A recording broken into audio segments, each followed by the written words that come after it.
William from the Wildwork Initiative, and I'm here today with my colleague Finbar. We're at Marmalon Park in Passage West, County Cork. What we're going to be doing in the park today is a project that's centred around wildflowers. And as part of this video, we're going to give you a demo on how you would go about sowing wildflowers. We hope that this project will be really good at engaging people in nature, particularly with regard to wildflowers. So let's go into the park. So this project centres around wildflower seeds. Our idea here, while everyone working on this, is that we want to give out packets of wildflower seeds to members of the community that would like to sow mini wildflower meadows in their garden or at the school grounds or wherever that might be. We're going to create a mini meadow here at Marmalon Park that's going to act as a demo site for the project. Anyone that's interested in it then, hopefully we might get more wildflower seeds and give those out.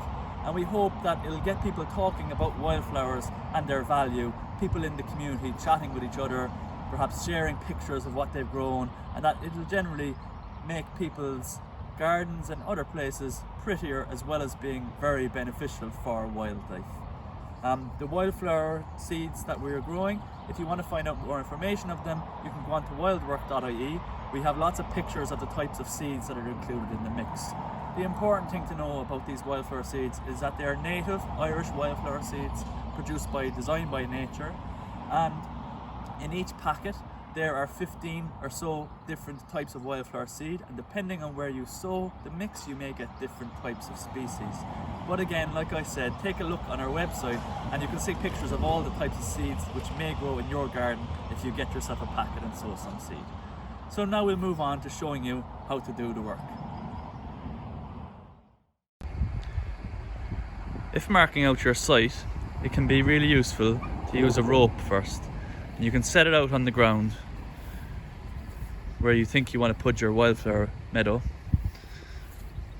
This is approximately 15 square meters of an area.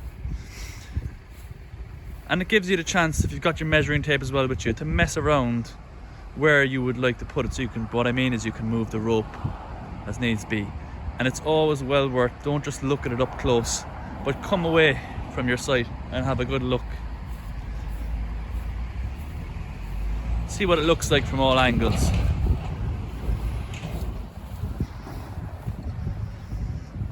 That way you can get the best idea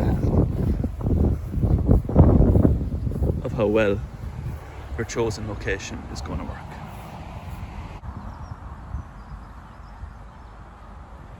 So you'll notice that in marking out the areas for the wildflower seed, when we were using the rope, we put a nice curve into the little plot that we wanted to create. We're fans of curves. It can make things look a lot more natural, and it's a nice way for us also, without putting in too much effort, to link what we're doing with the design of the park itself already.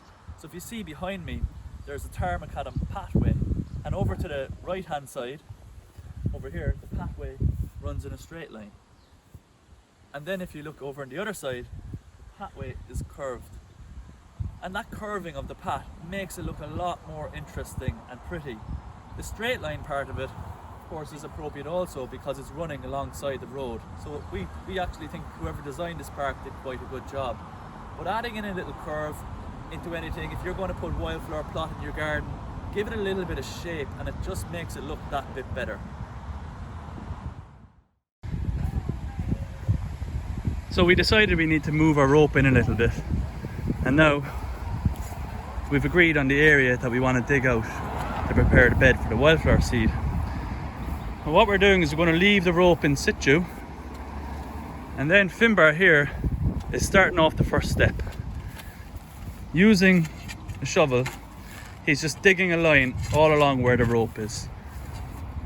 You know, in case the rope got moved or anything, at least we have our area marked out. And he'll follow the rope the whole way along. So while Finbar is actually marking out the line, he's also slightly digging up the sod, as you will see, because we're going to be lifting this. So you might as well begin to do that when you're doing the mark out line along the rope. Once the first line has been finished, we come along.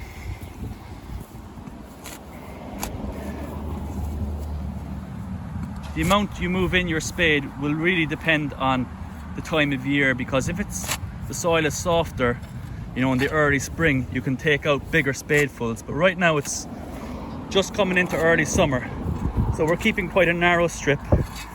And Finbar is essentially, after moving in, about 10 to 15 centimeters with his spade, and he is following the same line but in the opposite direction. And what will happen is he will be able to lift that soil, those sods out. See how it rakes back?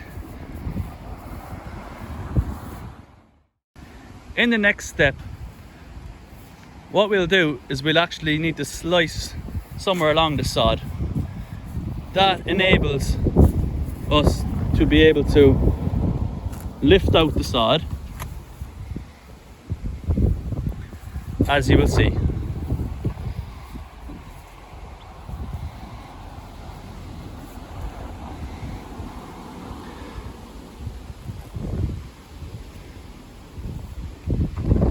And what we can do, you can, if these pieces of sod are too big, you can just break them with the shovel and make them into smaller sizes.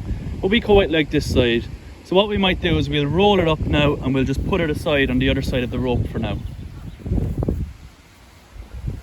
We're going to use that again later.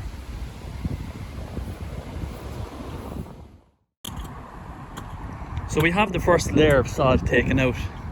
And today, the width of the sod we've taken out, it's not very wide, but that's got to do with how dry the soil is. So we've actually, rather than trying to kill ourselves digging a wide piece of sod, we've taken out 2. So if the soil was nice and moist, you should have been able to actually get that much out in one go. You're then left with a trench. It looks a bit like this. It's a bit too shallow at the moment, because our intention here is we want to put the soil back into it upside down. What Finbar has moved on to now is the next step, which is where we run a pickaxe. Again, you can get away with using a shovel for this. Pickaxe is a bit better. And he's loosening up the soil that was underneath the sod. The next step then is we're going to dig that out so that we can place the sod we had stripped back into the trench upside down. You'll see that in the next step. In terms of the pickaxe, we have 2 types. You'll notice that all the tools we're using for this job are handheld implements. That's because we could go and hire or buy fancy machinery, but tools are like these are ones that people have ready to hand. So you can get either type of a pick. That's a standard pickaxe that Finbar is using, and it has 2 different ends on it. The pointy end and the not so pointy end. It depends on the actual job which end of it you would like to use, but you'll get a feel for it as you're digging the soil. If you're doing something physical, it's a little bit hard. Well, you won't be long learning the easy way to do it. The other pick over here is actually what we call a grubber, and the grubber can be used as well.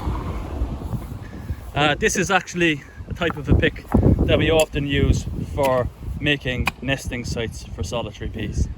But both pieces of equipment are usable, and if you don't have them, you can still make do with your spade or your shovel. So we're starting to move along, and as we continue with the job, eventually we'll have all the lawn overturned. We're now on to the second layer of it. What you can see here, this bit, it's topsoil on the top, and there's upside down sod on the bottom. So we've taken the sods and we've put them down on the ground, and we've covered them over with soil. What I've just done there won't work. What you need to do first, after you've taken the soil out, the sod off, I should say, sorry, is you need to excavate some soil, and you need to turn the soil over onto the side. Then you can put the sod in and cover it with soil. We'll show you now. So here in front of us we have a section now that is all completed. Soil has been covered over, and you'll see as I move along, here's the trench that we've dug out. as we've dug, we've put the sod on top of the next piece of sod we're going to dig, and we've put the soil that we dug out after that on top of the previous soil area covered over. So it's nice to keep the sod with the sod and the soil with the soil. Just a neater way of doing the job. So what we've done here underneath me now is the sod that was there just on the left, we've put it into the trench and we've covered it over with the soil that had been there. Nice neat job, and we keep working along all the time, making friends with our lovely passage blackbird. One of the nice things about this work is that some friends from nature might visit you while it's going on. Here's a blackbird looking for some juicy worms, not taking too much notice of us.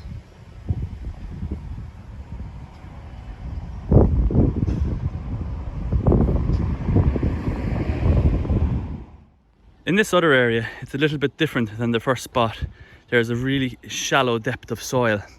Particularly along by the wall, there's little or no soil in places, like down here. So what we've actually been doing, if you see on the outside, just by the colour of the soil alone, it's a lot richer than in here. So there's little or no soil there, and what Finbar has in his hands, you just see how thin the sod is. So we're going to take a slightly different approach here, and this is also something you could do perhaps in an abandoned flower bed or somewhere where there's basically not a thick heavy sod of lawn. We've been using the grubber to hack over the really shallow bits, and it can be quite quick. It's just a different approach that may suit your site.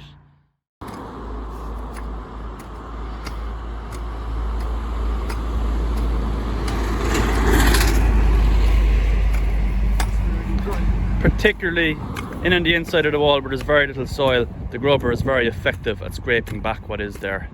This can also be done with the shovel, but it's a good example of a job that a tool such as this is ideal for.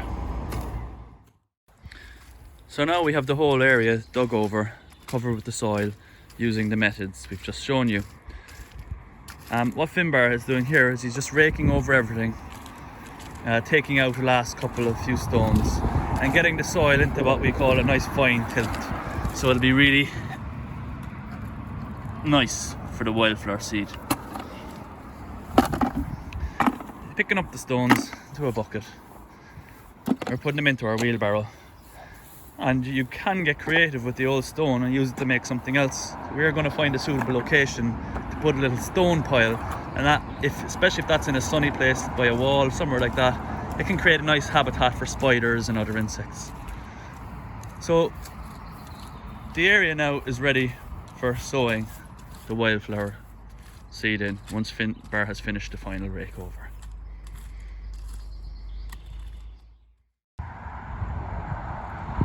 Now we have our demo area fully prepared. For the project, we decided to place a wildflower area at either side of the entrance, underneath the plastered wall you can see in the background. So I'm going to go up to Finbar now, and we're going to show you about sowing the seed. If you order wildflower seed, or if you get some wildflower seed packets, you will get a certain amount of seed, and usually it comes in square meters, so to cover a certain amount of square meters on the ground. The wildflower seed packet that Finbar is holding has enough in it to cover an area of approximately 3 square meters, and we've marked out on the ground just to show you what 3 square meters looks like. So Finbar is standing within an area inside the tape that's 3 square meters in size. Some people are quite good at judging what a square meter is. They don't need to measure something out, but if you're uncertain, it's easy to get out the measuring tape and just mark out the area.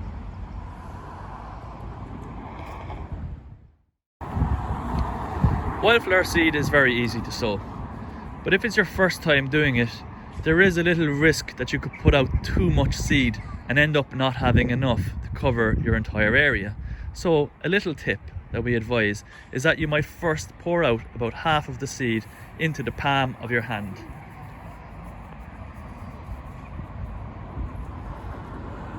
Then you can put the packet of seed somewhere safe, so that it won't spill anywhere.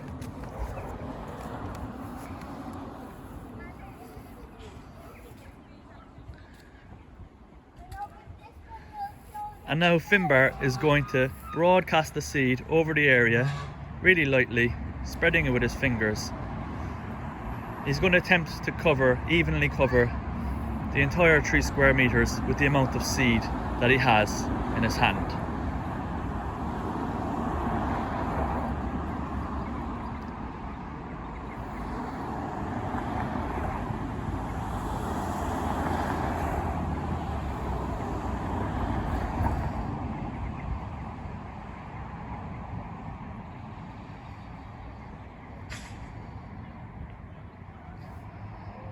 It's a little bit windy here today, so that's why Finbar is bending down low where he's gone onto his knees, because he doesn't want the seed to blow away in the wind over onto the lawn.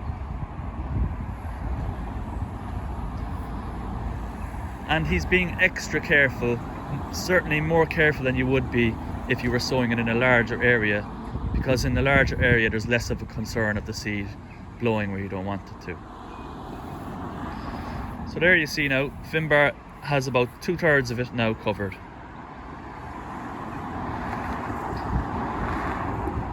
And what he's going to do next is he's going to repeat the process. So what he will have done is he will have covered the whole area twice, using approximately half of the seed each time. That we find is the best way to ensure you get a nice even distribution. So for those of you wondering about sowing seed on a slightly larger scale, you can do it actually quite quickly. When someone is used to sowing wildflower seed, it's very, very easy and very, very quick. So Finbar is going to go back over the area he's just sown earlier, using the method we advise to beginners, and he'll show you how he does it when he's doing it on a bigger job. Off you go, Finbar.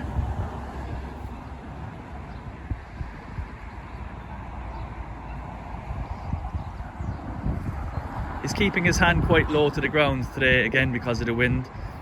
It may not be necessary to do that if it's a lovely calm day.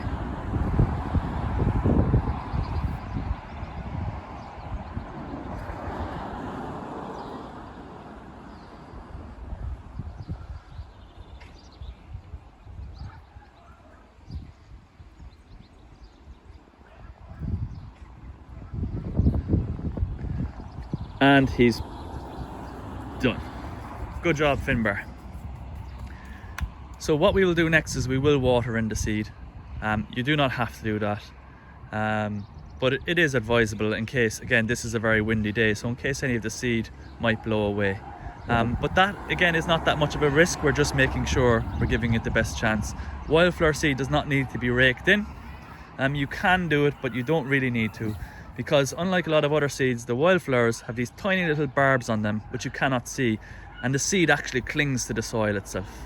So that is job done, but just to be sure, we're going to, and because it's a small area, we are going to give the seed a watering in today. So here we are, we finished our project for today. The seed is in there, it's watered, just in case it doesn't rain. Looks like that's not going to be a problem.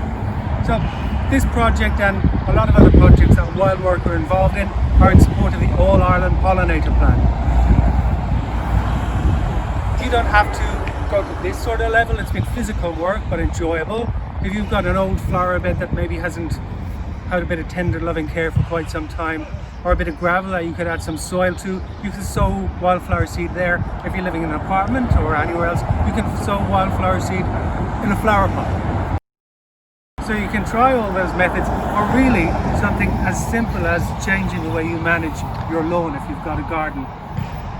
Mow less frequently, and when you do mow, take away the clippings because it reduces nutrients in the soil. So you'll get plants coming through. Clovers, for example, we've got red and white clover here. We've got buttercups down low, daisies over here. You can see there dandelions coming through, which is a great resource for pollinators, and white clover as well. It looks really pretty, and it's really useful for pollinators for providing food for them, which is something that they lack now because of changing methods of farmland management. If you want to find out more about the All Ireland Pollinator Plan and find out resources, how you can help them in your garden, your home, where you work, go to pollinators.ie. So now it's time for us to go home after a hard day's work. It's been a pleasure for me and Finbar working in Passage today at Marmolin Park, and we hope you've enjoyed our video. For anyone from Passage, or anywhere else for that matter, who decides to go and sow some wildflower seeds, we hope that that works out really good for you and that you really enjoy the experience and get some beautiful flowers. There's so much more you can do with that down the line. There's more we didn't touch on today, like managing the wildflowers going forward, or saving some seed and sowing some more.